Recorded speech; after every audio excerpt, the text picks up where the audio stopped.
Dia 24 de abril de 2021, sábado, pela manhã, você sabe que você tem um encontro marcado com a história. Não com o passado, mas com o presente da história, com aquilo que há de melhor na produção historiográfica, que pensa, reflete, discute o passado, compreende o presente e reflete o futuro. Essa é a proposição do História em Debate.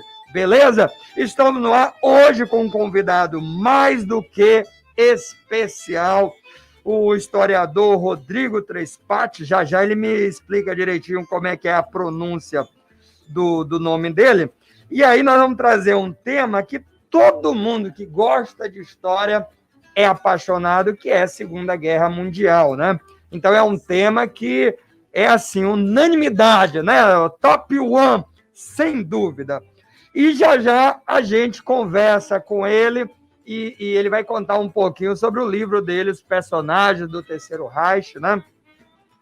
Um livro muito bacana aí que descreve um pouquinho as características, né? O comportamento, as atitudes dos personagens do Terceiro Reich, Hitler e os demais, né? Eva Braun, Goebbels, né? Goebbels. Aí tem a pronúncia, ele vai explicar para a gente aí direitinho, né? São vários, bacana? Bom, enquanto isso, a gente precisa lembrar algumas datas importantes. Vou colocar aqui uma música para a gente, aqui a nossa trilha sonora de hoje. Eu não vou trazer ninguém mais, ninguém menos do que esse camarada aí. Você reconhece essa música e esse sopro, esse sax, esse choro? Divina e graciosa, estátua majestosa do Pixinguinha, meu amigo, é um chorinho de autoria de Pixinguinha. Olha só que beleza. Isso tudo para lembrar você que ontem, né, a gente comemorou aí, né, o Dia do Choro, rapaz. Eu tenho certeza que o nosso querido Zema Ribeiro e a querida Giza, no Balaio Cultural, vão falar disso, até porque o Zema tem um livro da chorografia, junto com o Ricardo Santos, sobre a chorografia no Maranhão, um livro muito bacana que você precisa ler. Olha só que legal. Então vai ficar na nossa trilha sonora aí o Pixinguinha, né? Para a gente lembrar de outras datas importantes, tá? Ó, dia 19 também foi comemorado o Dia do Índio. Você sabe a origem do Dia do Índio? Bom, o Dia do Índio, ou o Dia dos Povos Indígenas, do que eu prefiro, é importante você saber que tem uma outra data dos povos indígenas determinada pela ONU em 95, e é o dia 9 de agosto. Mas na América, a data é 19 de abril por conta do encontro que teve de delegados indígenas reunindo várias etnias de países como Chile, México, que fizeram uma reunião em 1940. Foi o primeiro congresso indigenista interamericano. Essa reunião era justamente para discutir a respeito da situação dos povos indígenas após séculos de colonização e a construção dos Estados nacionais nas Américas. O primeiro Congresso Indigenista Interamericano serviu como agenda pragmática para essas políticas públicas, e uma das decisões tomadas exatamente foi a escolha dessa data, 19 de abril. Então, a data é uma data de reflexão, ela foi criada como agenda pragmática de debate, e é assim que essa data precisa ser lembrada. Beleza? Bom, vamos dar aí o bom dia ao nosso convidado. É um prazer receber esse cara para conversar com a gente. Olha, o Rodrigo, ele nasceu em Osório, no Rio Grande do Sul, é historiador, pesquisador e autor de 13 livros, entre eles o que a gente vai conversar hoje na nossa pauta, Personagens do Terceiro Reich, a história dos principais nomes do nazismo e da Alemanha na Segunda Guerra Mundial. É um livro do ano passado, 2020. Mas ele também é autor O Labrador e o Sapateiro, de 2013, 4 Dias em Abril, 2016, os 4 livros da coleção História Não ou Mal Contadas, 2017 e 2018, e o livro 1824, de 2019. Também autor de diversos artigos e matérias para jornais e revistas nacionais e internacionais. Bom dia, Rodrigo. Um prazerzão conversar com você. Tudo bem, cara? Bom dia, Marcos. Prazer é meu falar com um amigo aí, falar com o teu ouvinte, falar com o pessoal que nos acompanha desse estado do Maranhão. Beleza. Eu preciso só que você me corrija na pronúncia do teu sobrenome. Como é que fala? Se a gente fosse optar pelo correto, seria Trespar, né? Quase com um R no final, mas é tranquilo, isso aí, nem aqui no Sul as pessoas não têm o hábito de pronunciar a forma correta, que seria em alemão, né? O próprio nome a minha família chegou aqui há quase 200 anos, e a grafia original também não era essa, e foi se alterando ao longo do tempo, pela questão do não conhecimento da língua, e então é tranquilo. Bacana. Então, Rodrigo Trespar. Acertei? Isso. Tá. Você vai me corrigindo aí se eu falar errado, Rodrigo. Rodrigo, antes de mais nada, eu vou já entrar no tema, no livro, eu só preciso que você me diga, você já veio ao Maranhão? Qual é a ideia que você tem aí de Maranhão? O que você já ouviu falar da história do Maranhão? Que informações você tem aí sobre o nosso estado e sobre a nossa capital, São Luís? Só por curiosidade. Gostaria muito de conhecer o Maranhão, não tive a oportunidade, prazer ainda de conhecer, mas gostaria muito de visitar. A gente sempre ouve falar muito bem do estado, né? As belezas turísticas. Eu acho que tem uma história legal também com a história do Brasil, né? Com a questão dos franceses, da independência. Acho que é um estado riquíssimo, né, como todo o nosso país suas peculiaridades regionais. Eu acho que é isso que torna o Brasil um país fantástico, né, com a sua história, cada estado com uma história, talvez às vezes não tão ligada uma com o outro, mas com uma história muito rica. Muito bem. Ô, Rodrigo, desculpa, tava... datas nesse mês de abril que remetem aos personagens do teu livro. Por exemplo, me corrija se eu estiver enganado, 20 de abril de 1889 é o nascimento do Adolf Hitler, né? E aí também em abril a gente vai ter o casamento do Hitler com a Eva Braun, que é 29 de abril de 1945, já ali no final da Segunda Guerra Mundial. E a gente tem também logo no dia 30 de abril, porque ele casa, né? E aí logo depois provavelmente eles se matam, né? No dia 30 de abril de 45 é a morte do Hitler e da Eva Braun. Então, o mês de abril é um mês marcante para o fim ali do Terceiro Reich, né? Na Segunda Guerra Mundial, né? Então, você tem o nascimento, claro, no mês de abril, e tem a morte do Hitler e também da Eva Braun. No teu livro, você vai descrevendo em capítulos bem didáticos esses personagens todos, né? E aí, você fala, a gente vai falar da Eva Braun, do Hitler. Esse Hitler ainda tem muita coisa para a gente... Esse Hitler, que eu digo o Hitler histórico, ainda tem muita coisa para a gente descobrir sobre ele, ou você acha que a história já está toda dissecada? Não há mais nenhum fato novo que possa mudar o rumo do que se construiu sobre a história dele?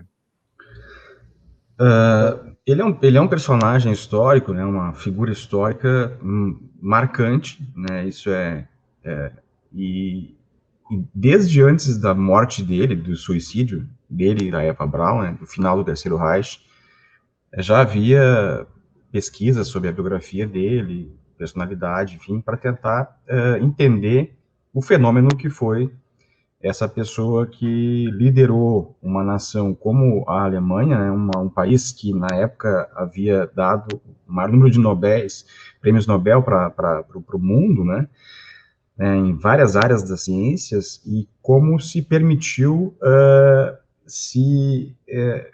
enveredar para esse lado, digamos assim, do mal, né, de ser capaz de cometer, de usar a sua tecnologia, a sua inteligência, a sua capacidade científica para tentar eliminar uma minoria, ou minorias, né, ou outras etnias, como no caso dos judeus.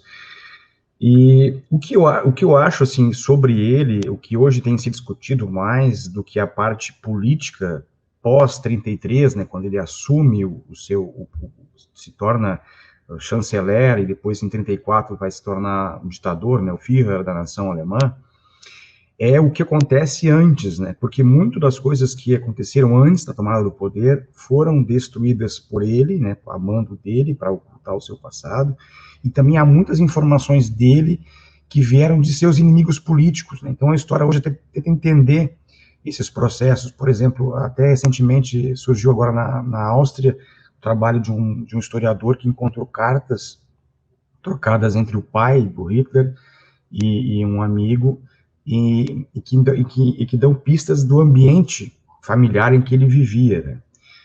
Então, assim, acho que é mais de tentativa de entender, como eu falei, o período antes de ele ascender o poder, e claro que a parte final, né, porque embora a historiografia séria, né, quem faz história, quem pesquisa história, os grandes nomes da historiografia deste período, sérios, sabem, né, e afirmam, tem uma série de livros publicados aí sobre ele, que ele cometeu suicídio em 45. Mas há uma teoria da conspiração, e isso movimenta muito, porque vende muito, como tu falou bem no começo do programa aí, é um tema que vende muito, chama muito a atenção. Então, ainda há muitos jornais, muitas TVs, enfim, que exploram essa questão da possibilidade, que para mim é nula, dele ter escapado, né, de Berlim. E aí, enfim, desde 45 até hoje, ele já se refugiou na África, na Irlanda, na Espanha. Agora, nos últimos 20 anos aí, o foco é a América e a Argentina, especialmente. Mas, como eu falei no meu livro, né, nos dois que eu tratei essa questão, né, tanto o personagem do Terceiro Reich como Histórias Não Contadas da Segunda Guerra Mundial, eu já falei sobre isso. Todas as pessoas que cercavam ele, e ele era muito paranoico com segurança, muito paranoico, e depois de 44, quando ele sofreu o atentado, ficou ainda pior. Então, poucas pessoas tinham contato com ele, e todas essas pessoas que cercavam ele, que auxiliavam ele, todos, quase sem exceção, a única pessoa que não foi encontrada foi a cozinheira dele, mas todos, secretários, motoristas, seguranças, todos foram ou mortos no final da guerra, ou foram capturados pelos aliados. Então, assim, não havia a menor possibilidade de uma pessoa como ele, com a mente dele, escapar para um país sem ter ao lado dele as principais pessoas que cercaram ele durante décadas, né, como motorista, o piloto de avião dele, só voava com um piloto de avião, que é o Hans Bauer, inclusive está no livro, né, até para as pessoas entenderem um pouquinho do livro e do que eu fiz, né, um trabalho fantástico da 106 aí. Eu agradeço muito o editor, o Omar, e o pessoal todo da editora, que o livro se propôs a fazer, através de 45 biografias, e depois a gente vai ter mais lá, 170 verbetes menores, mas são 45 biografias principais, em que eu dividi em capítulos, como tu falou muito bem aí, dentro de assuntos, dentro desse assunto maior que é a Segunda Guerra Mundial, que é o nazismo. Então a gente vai tratar de um capítulo especial, obviamente, do Hitler, né, que é o único dele, o outro das pessoas que cercavam ele, né, os serviçais, enfim, as pessoas que trabalhavam com ele, o motorista, enfim, as secretárias, né, o pessoal todo, a camarilha, que eu chamei a camarilha dele, o pessoal que era mais próximo dele, os principais assessores, os principais ministros, enfim, Goebbels, Hess, enfim. Depois também tem um capítulo especial sobre as pessoas que orquestraram o Holocausto. Aí a gente faz tenta seguir uma linha desde a pregação do antissemitismo, né, principalmente pelo Rosenberg, que é considerado o ideólogo do nazismo, assim, que pregou abertamente, passando dos jornais antissemitas, né, que divulgavam o Streicher, né, que escrevia o jornal antissemita, disseminou abertamente a eliminação dos judeus, até passando pelo Himmler e o Heydrich, que foi quem realmente pensaram e que mandavam nos campos de concentração, até o Rudolf Höss, que era não confundir com o Hess, né, Rudolf Höss, que era o comandante de Auschwitz, e foi um preso depois da guerra, interrogado. Então a gente tenta contar essas histórias todas do nazismo através de biografias. Um capítulo interessante, por exemplo, que a gente trata aí, as pessoas que não tinham participação ideológica no nazismo, mas contribuíram para que o nazismo chegasse onde chegou. Por exemplo, um cientista que vai se tornar muito famoso depois da guerra, ele vai ser o principal responsável, talvez, por enviar o homem ao espaço, né, à Lua, que é o Wernher von Braun. Ele projeta as bombas V1 e V2 que o Hitler tinha a ideia de destruir Londres, né, e as capitais aliadas. Então, assim, ele não tinha uma ligação ideológica com o nazismo, mas emprestou a sua capacidade intelectual como cientista para algo destrutivo, né. Então, assim, a gente conta nesse livro, através de 45 biografias, sintetizadas, obviamente, mas tento explorar a questão da psique dessas pessoas, a parte psicológica, né, também a resistência, né, a gente às vezes fala em nazismo, acha ou lembra de que toda a Alemanha era de nazistas e todo mundo concordava com ele, né? Isso não é uma verdade. Muitas pessoas lutaram contra, desde a ascensão dele em 33, e muito antes disso, e muitas pagaram com a vida com isso. Basta lembrar aí alguns dos biografados que eu fiz, né? O Dietrich Bonhoeffer, que era um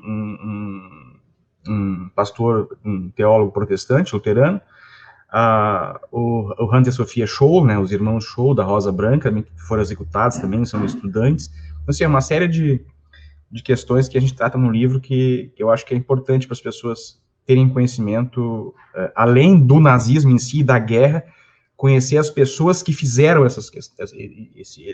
Isso acho que permite entender, né, melhor esses fenômenos históricos. Rodrigo, nós vamos entrar numa parte da entrevista que eu acho importante, que eu espero que você se mantenha ainda confortável, e eu não sei se você teria alguma dificuldade, resistência em fazer isso, mas eu digo o seguinte: sempre tentar entender o presente. Então, a gente usar esse passado a partir de questões do presente. Então, por exemplo, quando você vai analisando pelos personagens que você, eu digo os teus, no sentido de como você o escreve, né? Como você os descreve, como você os coloca no livro. E aí a gente sempre lê o passado com olhos do presente. Queira ou não queira, você tenta entender. Por exemplo, tem uma passagem no seu livro que você descreve, por exemplo, a questão dos Freikorps, ou seja, os corpos livres. Aí a pronúncia você vai saber bem melhor que eu. Unidades paramilitares compostas por ex-soldados que lutaram contra a esquerda revolucionária.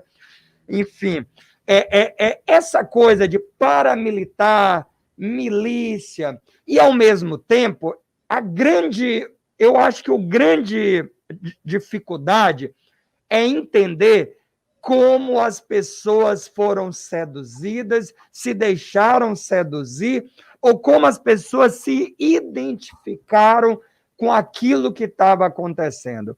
Durante as Olimpíadas, vários atletas disseram que não viram nada de campo de concentração. Se viram, disseram que não viram. E o interessante é que mesmo no julgamento dos membros do Führer, eles também negam. Todos negam, ou quase todos negam, ao conhecimento de campo de concentração. O que, no meu ponto de vista, é impossível eles não saberem, estarem na liderança e não saber que aquilo está acontecendo. Você até citou o nome de alguns deles que eram responsáveis diretos por isso. Então, o que eu tento entender é como é que isso foi se formando ao longo de muito mais do que uma década, né? Como isso foi se formando e as pessoas foram aceitando. Você falou que teve resistência, teve, claro, mas como a população foi aceitando, foi se deixando levar. E aí, o que me chama a atenção nos teus personagens, aí eu estou falando da minha leitura, viu, Rodrigo? Quando eu lia, eu buscava essas respostas. Em cada um daqueles personagens que você vai descrevendo, eu tento entender o que motiva, o que leva aquele sujeito a agir daquela forma e como é o jogo daquela pessoa com Hitler, daquela pessoa com subordinados, com pessoas, com autoridades maiores que ele, porque o poder, ele exige esses diálogos, esses acordos, mesmo numa ditadura, você pode discordar, você pode resistir, você pode, ou como é negociado o que você aceita. Eu queria que você me falasse um pouquinho dessa questão da formação do que viria a ser o Holocausto, da formatação da ideia da solução final e da ditadura em si. Como é que as pessoas vão se levando, se deixando levar e levando os outros também nessa história? Como é que você entende isso tudo, Rodrigo?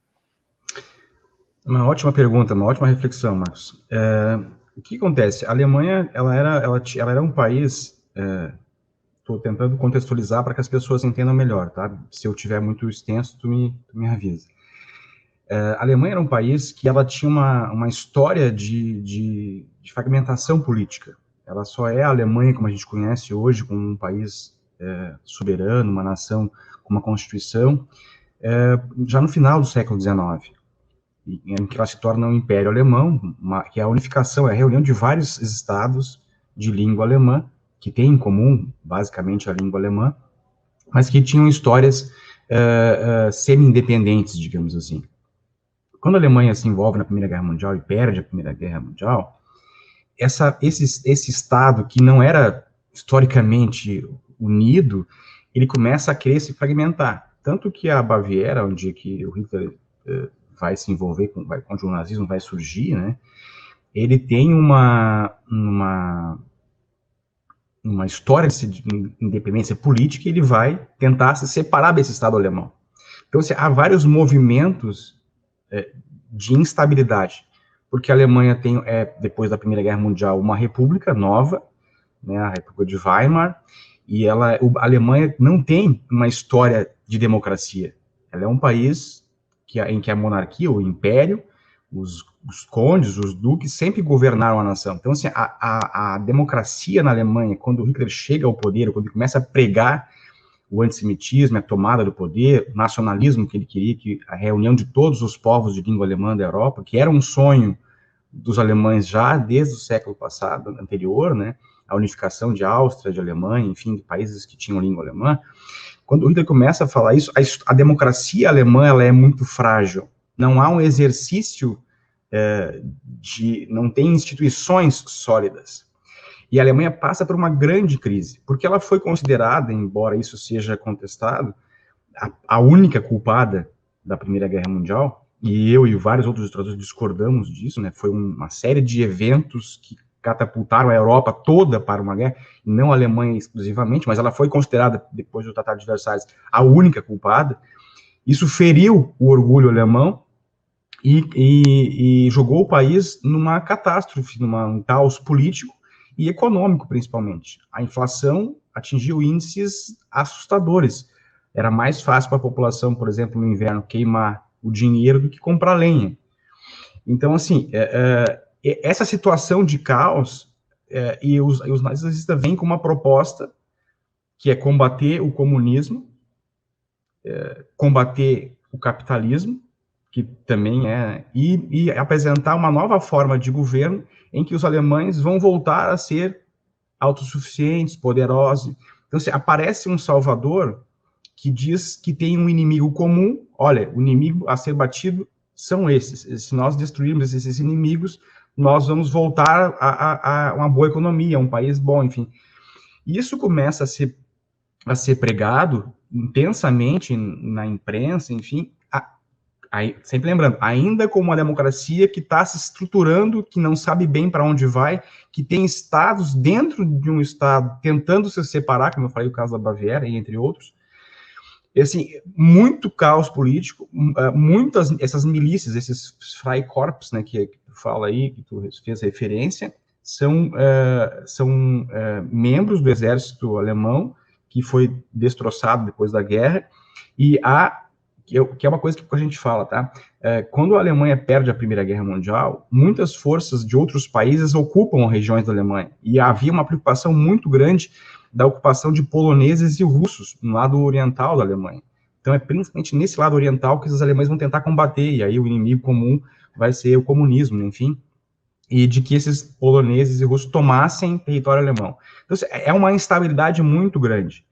E quando o Hitler começa a pregar isso, e aí por isso que eu mencionei no começo o Rosenberg, o próprio Streicher e outros que vão pregar abertamente na imprensa, eles vão começar a dizer, olha, gente, o principal inimigo do povo alemão é o comunismo e os judeus. Por que os judeus? Porque os judeus são donos de uma parcela considerável do patrimônio de bancos, de empresas, enfim, alemãs, e são eles que estão explorando os alemães. Então, se nós eliminarmos esse pessoal, a gente vai se dar bem. É isso que começou a se pregar. E a gente tem que lembrar sempre, Marcos, assim, que nós estamos falando do começo do século XX, onde nós não temos internet, nós não temos a rádio, por exemplo, quando o Hitler toma o poder em 1933, todas as rádios são controladas pelo Estado, mais ou menos como o comunismo, na verdade, eles têm muita semelhança, né, o socialismo comunista, ele tem muita semelhança com o nazismo, né, os dois tem muitas coisas parecidas, por isso que causa esse desconforto, às vezes, de fazer comparações de que são iguais, porque eles têm realmente algumas coisas que combate o capitalismo, controle do Estado,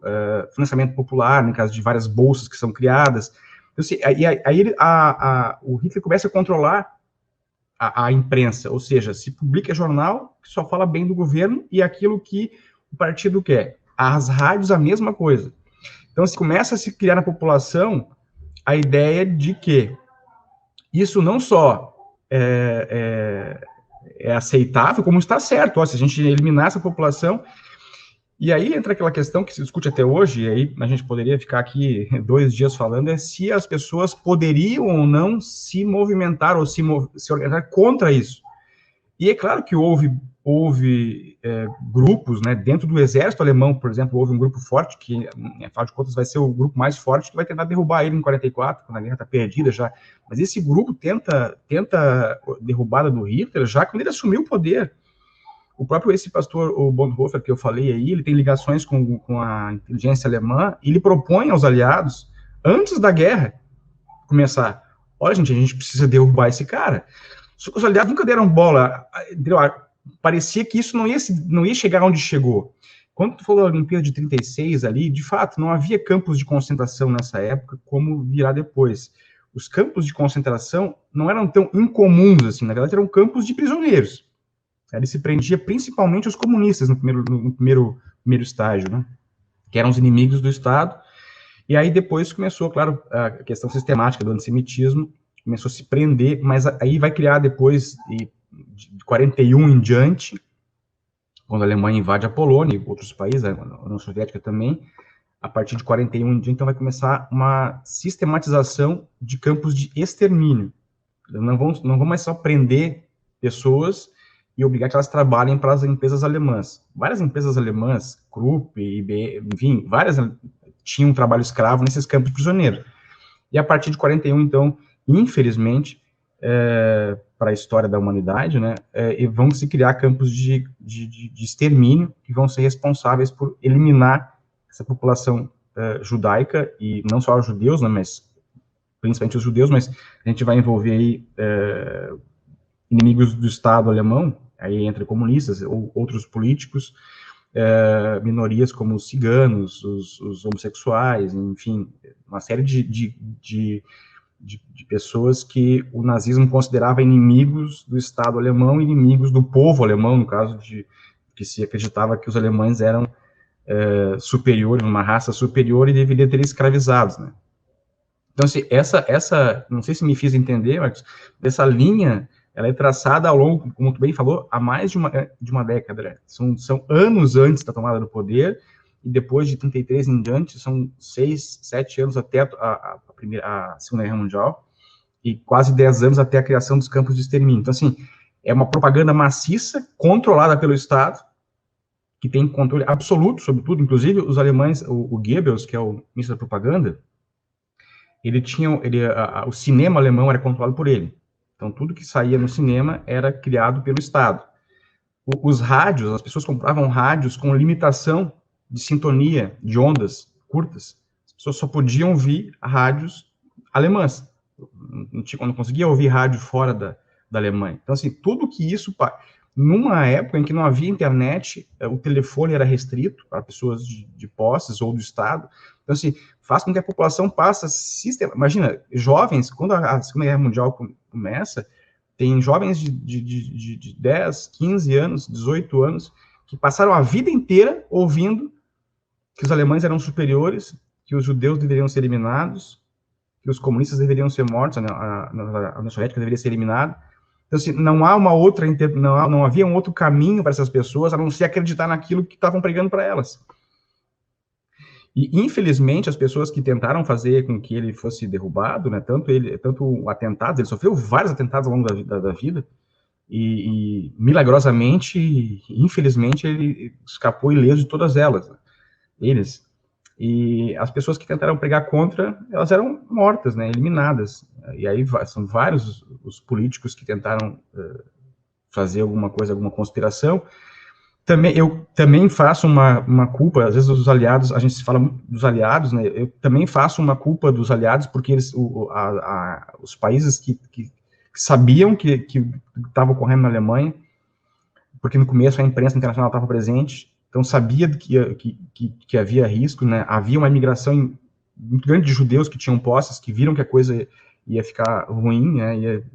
Conseguiram emigrar, então sabia que havia alguma coisa, e os aliados permitiram, durante muito tempo, que a política internacional alemã fizesse o que fez, né? Anexar a Áustria, anexar os Sudetos, enfim, uma série de equívocos da política internacional que permitiu, quando o Hitler começou a guerra, ele era um deus. E há historiadores que, até falei isso no livro, se ele tivesse morrido em 1938, num desses atentados, ninguém ia falar mal dele, porque ele tinha feito aquilo que a Alemanha tinha almejado, que era unificar os povos de língua alemã, não tinha entrado na guerra ainda, não havia ainda campos de extermínio. Então, você veja como então, é um fracasso não só da comunidade alemã não conseguir se organizar para combater, mas também um fracasso da comunidade internacional, de não ver que isso algo de errado estava acontecendo, e tentar boicotar as ações internacionais da Alemanha, né, que pudessem impedir, talvez, esse desenvolvimento do nazismo como acabou se desenvolvendo. Né?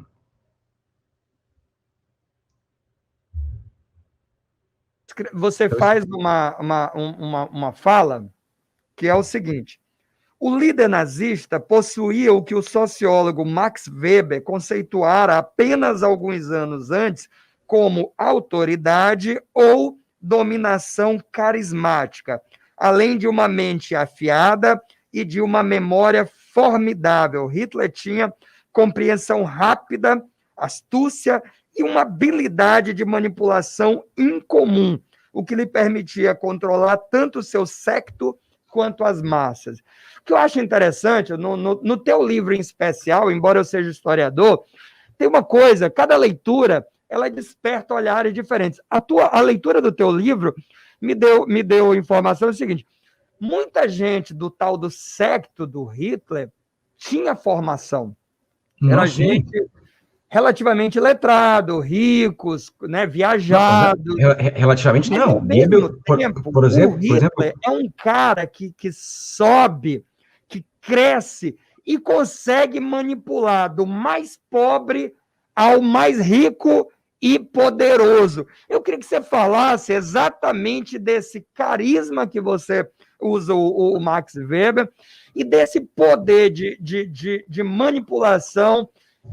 Embora você também descreve lá no Hitler que ele tinha uma biblioteca gigantesca, mas não necessariamente tinha leituras. Uma secretária dele, você diz no livro, fala que ele se interessava muito por leitura militar, ouvia música, tal, mas não era exatamente um intelectual. Eu queria que você falasse um pouquinho desse perfil do Hitler que você conheceu com os seus estudos. Exato. É uma ótima pergunta, Marcos. Ele tinha, sobre a biblioteca dele, os livros, né, ele era um diletante, né, ele estudava aquilo que ele queria, não tinha uma orientação.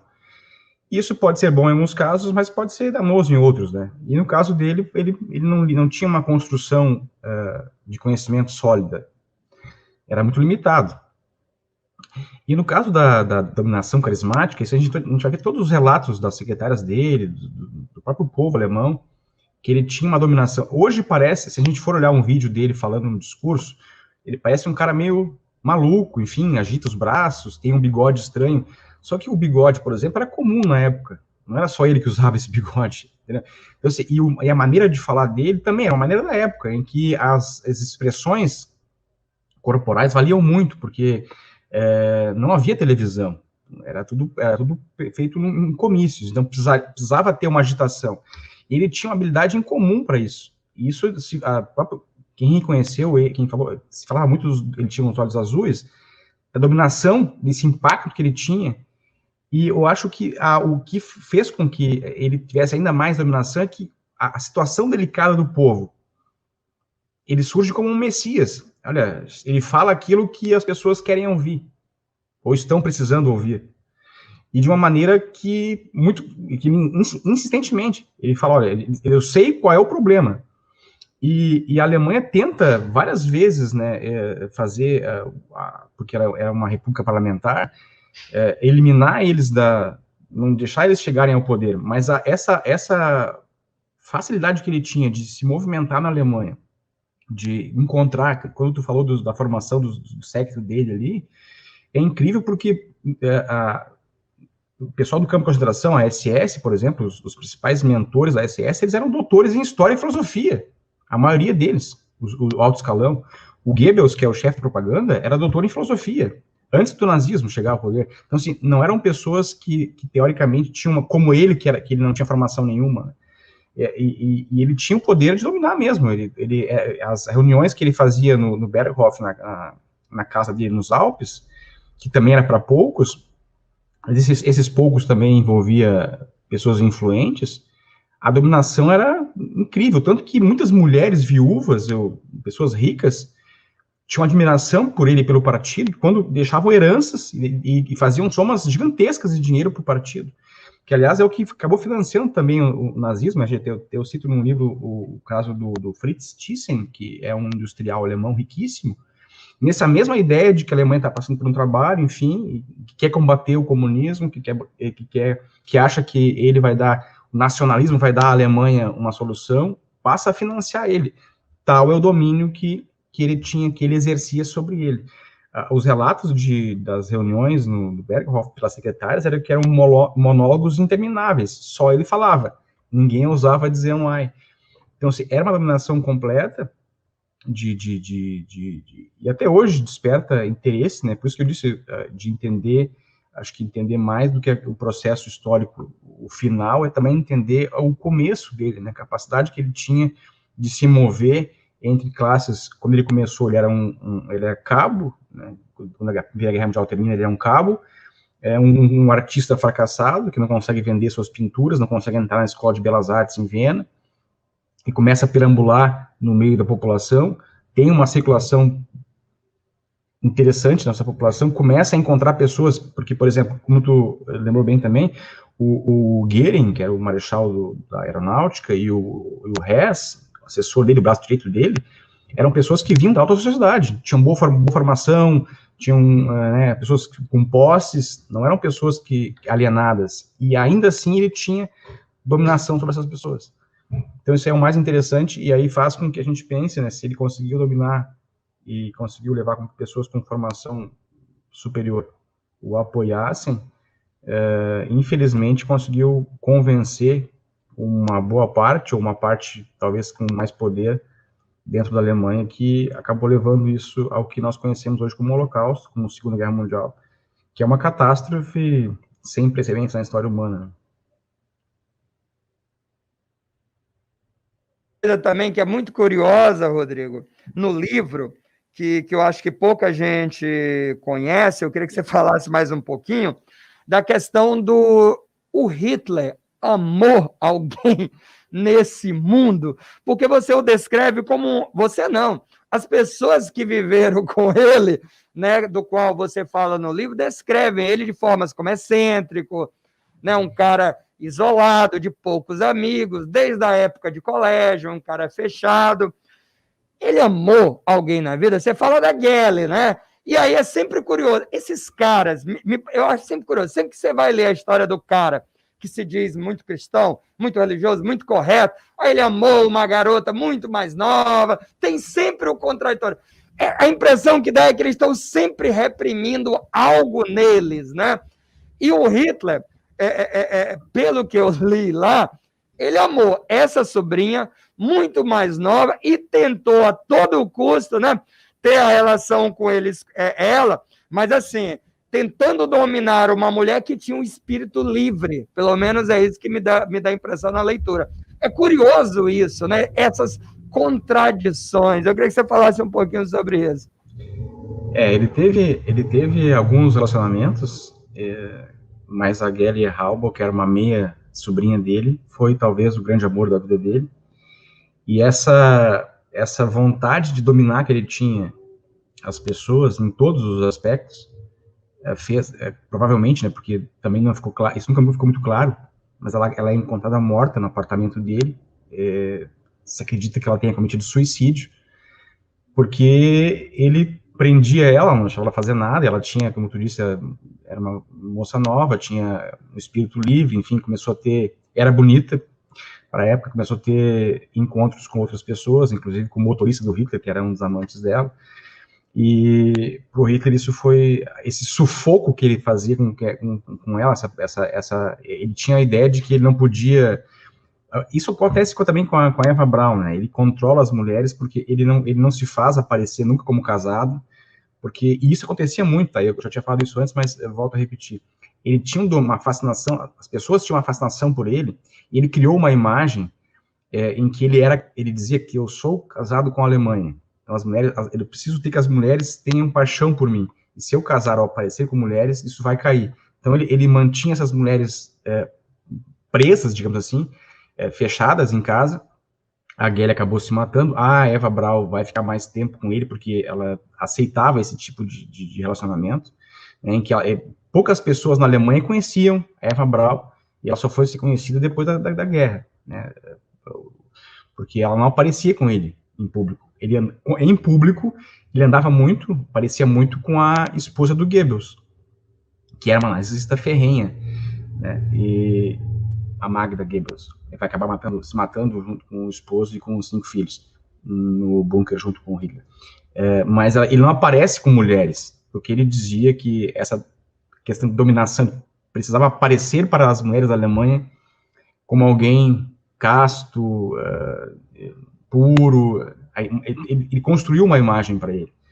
E algumas mulheres, como a Gelle, não aceitavam esse tipo de dominação, acabaram cometendo suicídio. A Eva Braun, que é o caso, se falar hoje, né, a esposa dele, ele acaba se casando com ela antes de se matar, nas horas finais da Segunda Guerra Mundial, mas ele passa a viver com ela, e ela é uma sombra, porque ela não aparece, né, quase não faz nenhum tipo de aparição oficial do governo, e ele era um cara esquisito, né, para a época, o próprio pessoal, por exemplo, a gente fala hoje de vegetarianos, é a coisa mais comum hoje, a gente vê informações nessa questão do não fumar, do não beber, isso é uma coisa mais comum, a gente sabe que isso é saudável, mas na época isso soava muito esquisito, e o pessoal falava dele, como é que a gente vai transformar um líder político, o cara que é vegetariano, não bebe, não fuma, né, um hábito que ele tinha, talvez uns poucos hábitos saudáveis que ele tivesse, esse comportamento dele,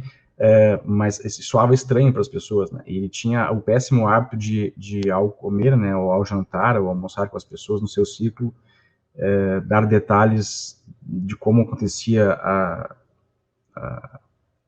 matança de gado, de carne de porco, enfim, para fazer as pessoas se constrangerem em não comer carne, né? Porque ele também era não concordava com essa ideia. Então, assim, era alguém de hábitos estranhos para a época, se a gente considerar nesse conceito de que essa questão eu falei agora, ela é mais recente, né? E os próprios parceiros dele, os próprios amigos dele de partido achavam isso muito estranho, né? E tentavam evitar que isso viesse a público, que não seria muito bem visto, né? E essas coisas a gente conta no livro também, né? Rodrigo, a gente já está chegando ao final, que eu digo não encerrando, mas eu digo ainda tem uns 10 minutinhos, e aí eu queria falar um pouquinho da questão dos julgamentos, das punições. No teu livro, você fala o seguinte, né? Pelo menos 100 mil pessoas cometeram suicídio em toda a Alemanha. Aí você já está falando, você já está descrevendo a reta final ali, né? Quando já os aliados já estão vindo para tomar a cidade, né? Para tomar Berlim e tudo, né? Deste, mais de 40 líderes de províncias, 13 generais da SS, 5 generais de polícia, diversos líderes da Gestapo, 35 generais de exército, marechais, almirantes, né? E aí, em 2 de maio de 45, né, a Berlim foi rendida, né? Enfim, aí foram encontrando os corpos. Tem um texto, eu não sei se você já viu, do Carlos Arthur Galo. Ele escreve no História da Ditadura, e ele escreve a justiça dos outros entre o fetiche e a romantização, Nuremberg, 1945. E aí ele lembra dos 75 anos, né, do início do julgamento, que foi em novembro do ano passado, e ele fala o seguinte: o debate sobre as possibilidades de punição dos crimes cometidos por regimes totalitários ou autoritários, quer dizer, foi justo, não foi justo. Tem gente que foi julgado com a forca. Teve gente que foi julgada há tantos anos, cumpriu menos.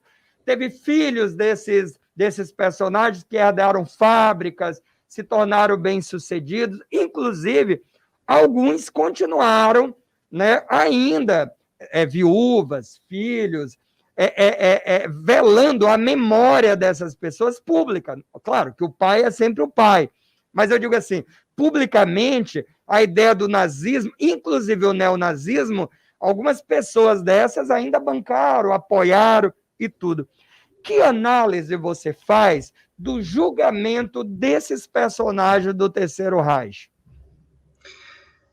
Marcos, é uma boa pergunta, é uma boa reflexão.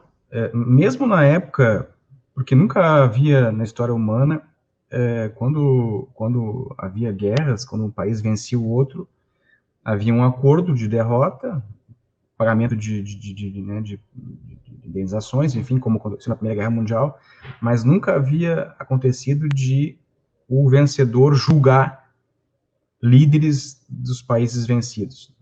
Por exemplo, Napoleão nunca fez isso, a Primeira Guerra Mundial, por exemplo, os militares alemães, o próprio Kaiser, nunca foram julgados por que se chamou de crimes de guerra. Isso, então, na época foi, quando os aliados tomaram a Alemanha, se debateu muito como julgar, como fazer isso. Os russos, os comunistas, o Stalin, né, que também era um outro regime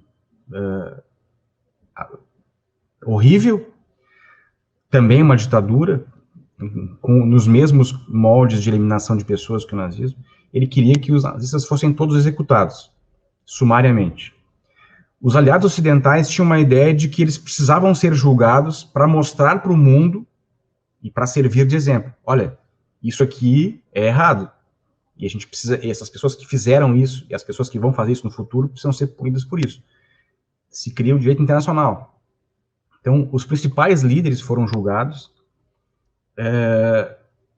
e os principais comandantes, né, oficiais, foram executados.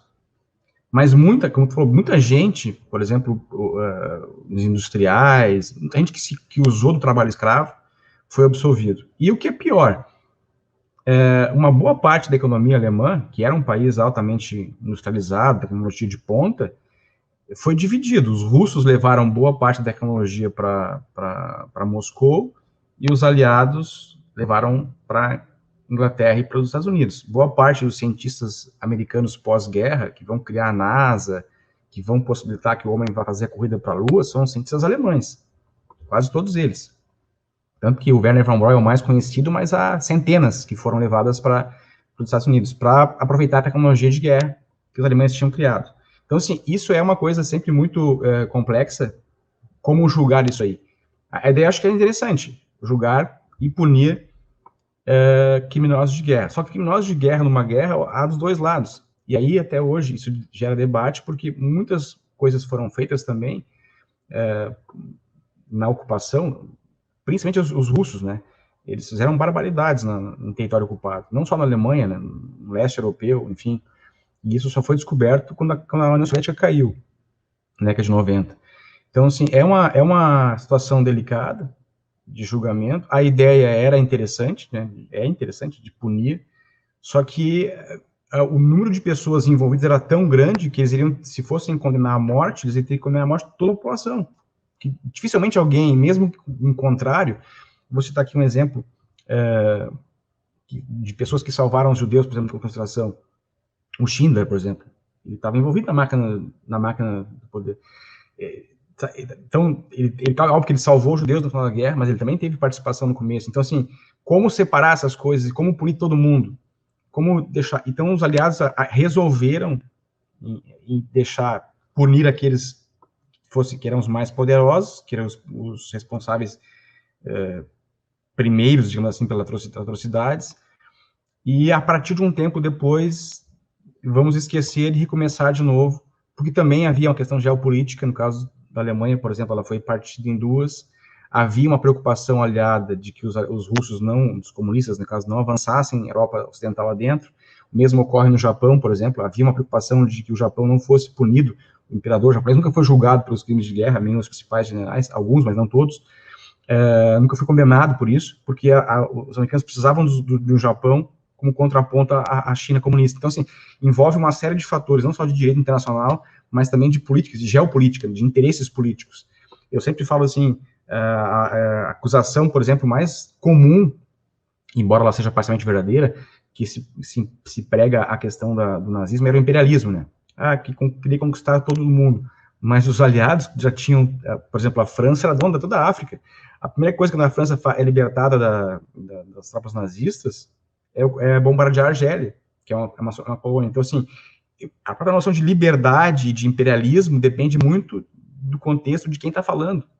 E a gente está falando de história do mundo, que a gente sabe que, infelizmente, poder, conquistas, exploração de povos, infelizmente, ela é comum já há milhares de anos. É claro que no nazismo isso se tornou algo assustadoramente gigantesco, porque usaram a ciência sistematicamente para eliminar uma população inteira. Só de judeus são 6 milhões de pessoas, fora outros milhões que morreram em bombardeios, em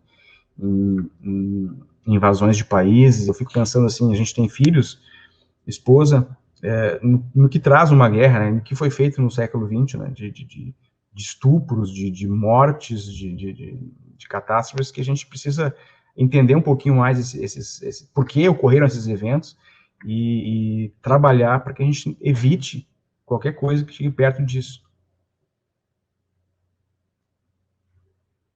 Bom, uma notícia que a gente teve na quarta-feira, Rodrigo, eu imagino que você seja leitor e fã também, o historiador francês Marc Ferro, né, faleceu na quarta-feira, segundo a imprensa francesa, vítima de Covid.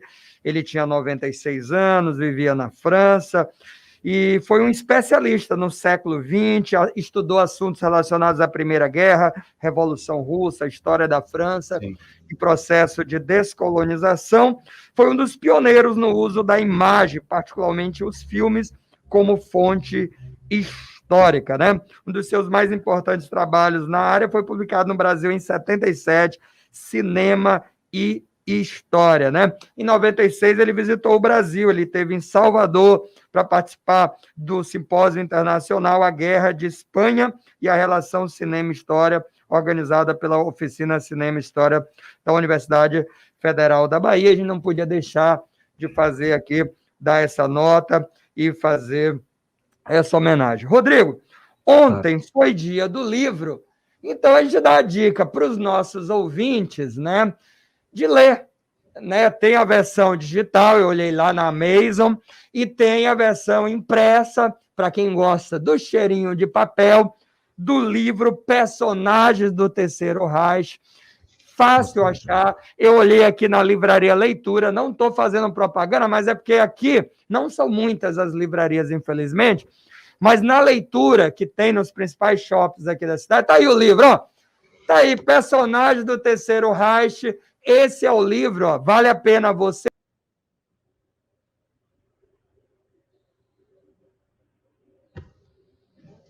que você pode ler aí, mas aí a dica da nossa conversa de hoje, Personagem do Terceiro Reich, você pode ler, rever a entrevista que fica salva lá no canal TV Timbira, né?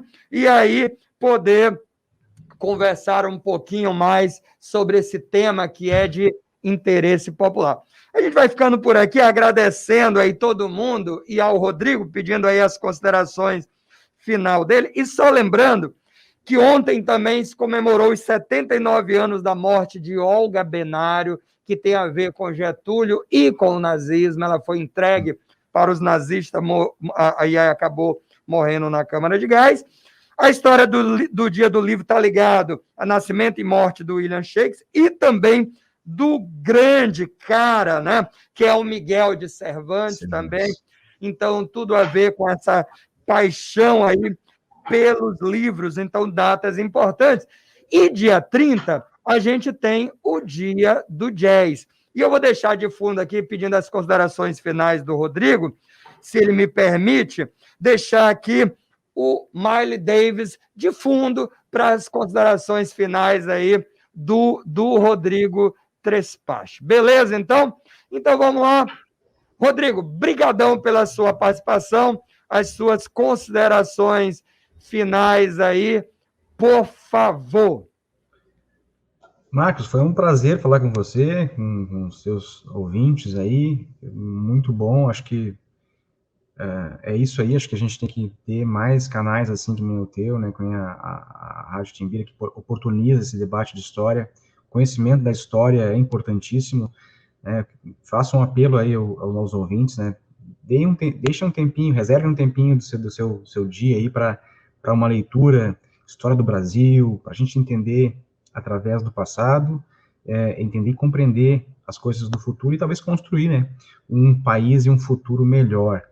Eu gosto sempre além de ser escritor, né, como tu falou aí, a gente tem 14 livros publicados, está saindo 14º agora, também um leitor assíduo e um multiplicador da ideia da importância do livro. Lembrar aí que a referência que tu fez, que ontem foi o Dia do Livro, no Dia Mundial do Livro. Então, faço um convite aos ouvintes para reservar um tempinho do seu dia para leitura, para aumentar o conhecimento. A gente cresce muito como ser humano, como cidadão, quando a gente lê um pouquinho mais. Agradeço mais uma vez a participação. Um abraço a todos.